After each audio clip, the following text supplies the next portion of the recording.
Israel amasung USA ani punna yamna sathiba mong amada Iran ge mathakta chathriba warase prithibida thar war oirakpa yabagi maram yamna chawna leirakni matau karamna thar war se tholakadoribano haibagi matangdo khangmini nabgidamta aikoina Israel ge geopolitics amasung karigidamta America na yokslaknibano haibado aikoi kupna nei taba yaraktri maram masina Netanyahu na mamangda haiki wafam kharkak aikoi neneduna yingsi. Here's where things stand today.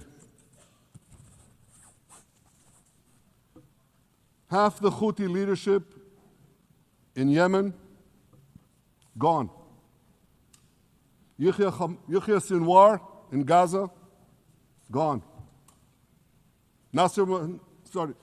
Nasrallah in Lebanon, gone. The Assad regime in Syria, gone. Those militias in Iraq, well, they're still deterred. And their leaders, if they attack Israel, will also be gone. And for Iran's top military commanders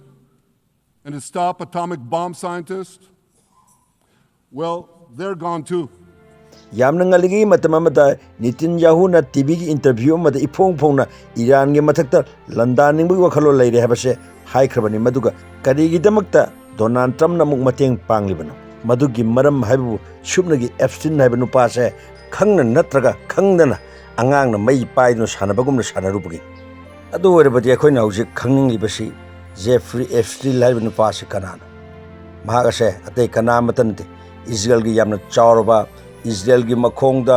Prithibi punmak tuhangani haina khalliba spy makhal amakhan magna Prithibi gi power miyoi kayabu blackmail tawduna Israel gi makhongna tuhannaba honaba sigi pandam masinani masana masabu laini haijaban Narendra Modi phawba Jeffrey Epstein blackmail tawduna Israel da korga Donald Trump pelannabagi damakta jagoi shan bangami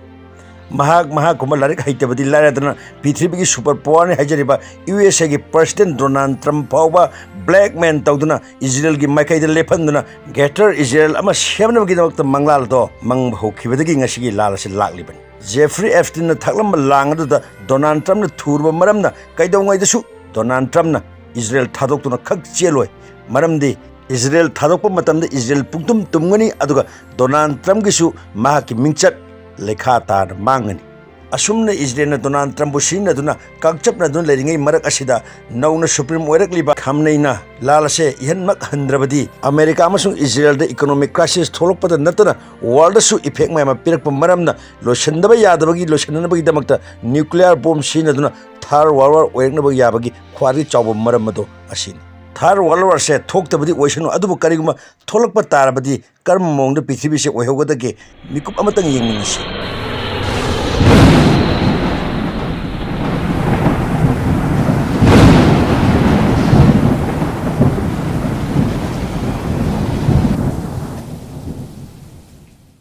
Asiguna Lamchat Naidaba mathong huktraba miyoi kaya ngasi Prithibi da supreme power pairakpadagi ngasigi aikhogi yum oijariba Prithibi se mangkhibada natana miyoi bhaiba jatiye se punna pulap murkhiba yabagi akibado laklibani haujimak oirakliban nakan anigi lalongasida America gi defense secretary oiriba amasung Donald Trump anina hauji chathariba lanpham asidagi hena kanba sarukun hena kanba lanpham chathagani haina lauthokrabani aduga haujimak Iran gi nauna supreme oira mininasu lalase aikoin haukiba nate makoin haukiba lanina aikoin loshangadabani makoin khak loshanba yaro haina sikhang khangnu leiri asiguma nakal anigi anam kannabase masidagi su ayamba nuclear bomb sinaduna thar war langnabagi ani suba maramni